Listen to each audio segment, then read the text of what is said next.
Hi everyone, so today I'm going to tell you why I've quit Elder Scrolls Online. The other day I had to make the decision, should I carry on with a subscription or should I just give up?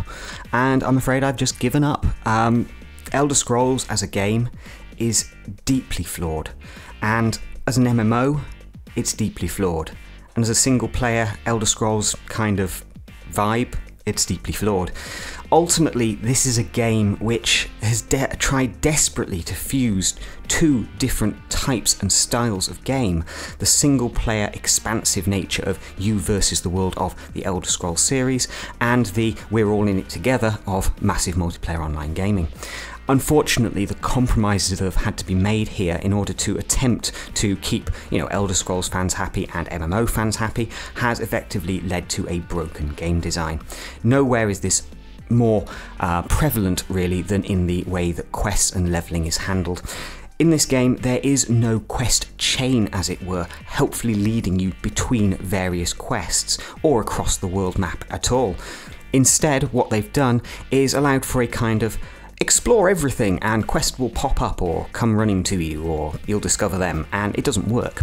As I've highlighted previously, games like this, MMOs, where you have so much landmass and so much walking around to do, frankly it's a frustrating thing to kind of be told, oh, well there might be a quest over there but there might not be. There might be a quest over there but there might not be. There might be a quest over there but it might be broken because the game was released too early with too many bugs. And so we have this kind of situation where effectively I've now level 27 and I've gone through 3.5, 4 of the different kind of areas, as it were, and I keep finding the same problems over and over again. Not enough quests that you can easily find, and so I'm totally out-leveling the content, meaning that there's very little challenge going on here really. At the moment I'm level 27 and I'm fighting level 32s, and I'm not finding that a challenge. You'll regularly find there's just not enough mobs to actually kill when you do have quests on. Normally we would be travelling across to a particular quest objective, maybe it's kill a particular boss, get an item, and while you're kind of on that journey you'll have trash mobs to fight your way through. Little groups of mobs to kind of slow you down a little bit, but more importantly give you a bit of XP and something to interact with and fight, to make you feel engaged, to give you a reason as to why you're kind of on this quest in the first place. But unfortunately, due to the way the mobs spawn so flipping slowly in most of the areas, the only things that spawn quickly are the bosses, and so you'll regularly just walk directly through an area, not being attacked by anything, walk up to the boss, kill him really quickly because he's only level 5 levels above you, I kid you not, and then go and hand the quest in or carry on with the next little bit of the chain. Ultimately this basically makes one of the most boring, grindy, non-existent games I think I have ever played in my life. It's like they took the last 15 years of everything we've learnt about how to do MMO game design and either just ignored it or couldn't implement it in time. And to me, you can say, oh, it just needs more tuning, they'll get these bugs fixed. Well, we're now a month in, and frankly, something like the spawn timers, it's only a couple of values that need changing in a few places, or potentially run it globally. They could do a database hit on that and update those spawn timers across every single map and every single area, or at very least make them responsive to the number of users, i.e. players, within a given area. If there's 30 players in an area, crank the spawn timer faster. That doesn't seem to be happening, yet that is like literally rookie 101 of making an MMO. If you don't, then people will say, well, there's no content here, there's nothing for me to kill, this is boring. This is Elder Scrolls of walking about the place, which is really all this is. It's not Elder Scrolls Online, it's Elder Scrolls walking about the place a bit. Which brings me on to another really strange thing, which is the way the horse works. Now, obviously there's a lot of running around in this game, and in order to buy your first horse will cost you 17,000 gold, which is pretty abusive. I reckon you're probably going to be about level 20-25 before you'll have any chance of owning a horse, unless you're very lucky anyway. Now, the way the horse can be upgraded to make it run faster, you have to go in every day and feed it an apple. Now, I've roughly calculated that it will take me till 2015 to max level my horse. Anybody else think that that is just basically a ZeniMax cash cow to keep people hooked in? Just one more apple, just one more apple. This game has been designed to just take money out of us and to basically keep us hooked in on the longest grindy paths possible by the looks of it. This is also true of the PvP, which is, at first blush, you'd think to yourself, wow, this is better than Guild Wars 2. But actually dive under the surface and it's just the same as Guild Wars 2 Realm v Realm. You've got all of the same problems, only with even further to have to walk. Hey! You do also have quests in the PvP area which will give you XP, and they effectively work like single-player games, single-player quests.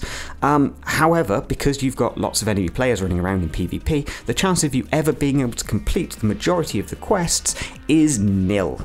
The only way you'll do it is if your Zerg happens to be in the general area and is able to effectively be a front line whilst you operate behind them, completing some of the quests. Again, it's flawed, it doesn't work, it doesn't lead to a particularly fun experience when you spend half an hour attempting to get to somewhere to complete a quest in PvP, only to get ganked multiple times.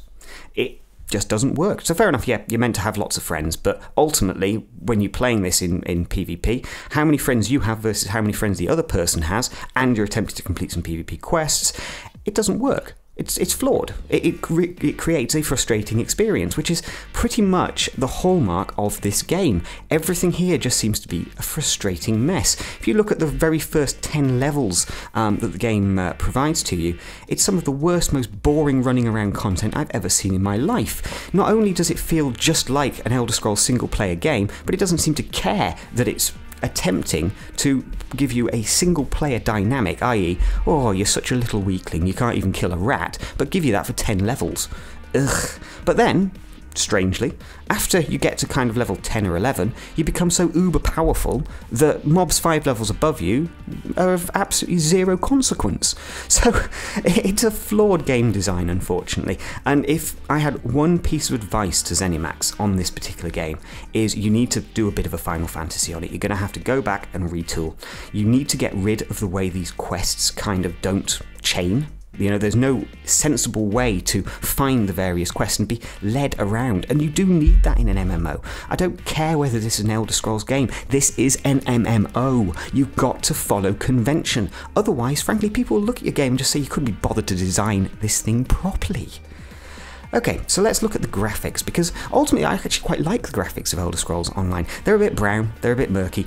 If I was you, and you're sticking with Elder Scrolls Online, have a look at something called Sweet FX. It will basically get rid of that really muddy, brown, grey, horrible minging filter that they've put over the kind of post-pro rendering that they've got going on here, and make the game feel like a little bit more of a modern, well, graphically superior game with nice shaders, etc., and really nice lighting models. So do check that out, it's well worth a look. Now, one of the things we should probably discuss is the kind of business model that ZeniMax have gone for here, which I don't necessarily have a problem with if the content you're offering is worth what you're trying to charge people. And ultimately we've got here a boxed copy, which is going to cost you 25 to 60, 70 pounds, depending on which version you buy. And then you've also got a subscription fee, which is running to about $8.99, I believe. Now, the main problem here is there just isn't a reasonable amount of content here for that price. And if you look at the content they're kind of releasing for the level 50 side of things, coming up in about a week's time, again, not really an awful lot there for people who are still at the mid-level of the content trying to level. Again, it's just trying to keep those people who've raced through the content because they were in beta hooked into the game and paying a subscription. Well, guys, how about a little bit of love for those of us who, frankly, are finding your game design utterly broken and not fit for purpose? If this was a car, you would be taking it back to the car dealership and saying, I'm sorry, the engine's knackered. Because ultimately, if you don't have a stable core, if you don't have the power of being able to tell your narrated stories properly to keep people hooked in, well, you don't really have a car. You don't have an MMO either, and you don't have a single-player game. It's a real pity that ZeniMax really failed to appreciate how MMOs actually work today. Instead, it feels like they took design principles from 7 or 8 years ago and said, yes, that's the game we're going to build. Now, whether that was because it was dictated by having to squeeze in some Elder Scrollsiness into this, or whether it was just, well, arrogance on the part of Elder Scrolls team that they felt that people would happily buy this and consider it a good game. No. When the guys at Elder Scrolls turn out and say, you know, oh, we've been getting review scores from anything between 50 to 95, and it's like, okay, yeah, that speaks volumes about the problem this game kind of has. It is splitting the player base. Now, if you're splitting the player base, you're splitting the reviewers, because actually people's expectations are not really being met here in the majority of cases. then actually your game's not going to have a very good life. Word of mouth is going to do a lot of damage, and people saying, like me, well, this isn't a very good game, and it's certainly not worth a subscription fee.